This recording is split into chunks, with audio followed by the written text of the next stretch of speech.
শেষ দিনে শুটিং হয়ে গেল স্টার জলসার জনপ্রিয় ধারাবাহিক তোমাদের রানীর। তবে মন খারাপের নয়, দ্বিতীয়বার নতুনভাবে জীবন শুরু করার গল্পে শেষ হচ্ছে এই ধারাবাহিক।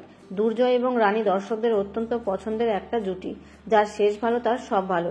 সেই কারণে দর্শকদের মনের আশা পূরণ করেই শেষ হবে এই ধারাবাহিক। 5ই আগস্ট থেকে শুরু হওয়ার কথা ছিল স্টার জলসার নতুন ধারাবাহিক তেঁতুল পাতা, তবে কয়েকদিন পিছিয়ে গিয়েছে সম্প্রচারণের সময়। তোমাদের রানীর স্লটে শুরু হচ্ছে তেঁতুল পাতা।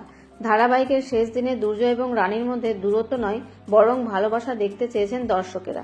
দিনের পর দিন তাদের মধ্যে দূরত্ব, ঝগড়া, মান অভিমানের পর্ব চলেছে। এবার সেই সবকিছু মিটিয়ে একে অপরের কাছাকাছি আসছে দর্শকের সেই প্রিয় জুটি দুর্জানি। শেষ দিন আবার নতুন করে বিয়ের পিঁড়িতে বসলো দুর্জয় এবং রানী। সেই মুহূর্তের ছবি সোশ্যাল মিডিয়ায় অনুরাগীদের সঙ্গে ভাগ করে নিলেন নায়ক নায়িকা অর্থাৎ অর্কপ্রভ রায় এবং অভিকা মালাকার। পাশাপাশি এও লিখলেন যে কিছু সময় ভোলা যায় না। এই পোস্টের মন্তব্যে তাদের প্রিয় জুটিকে আরও একবার ভালোবাসায় ভরিয়ে দিলেন দর্শকেরা।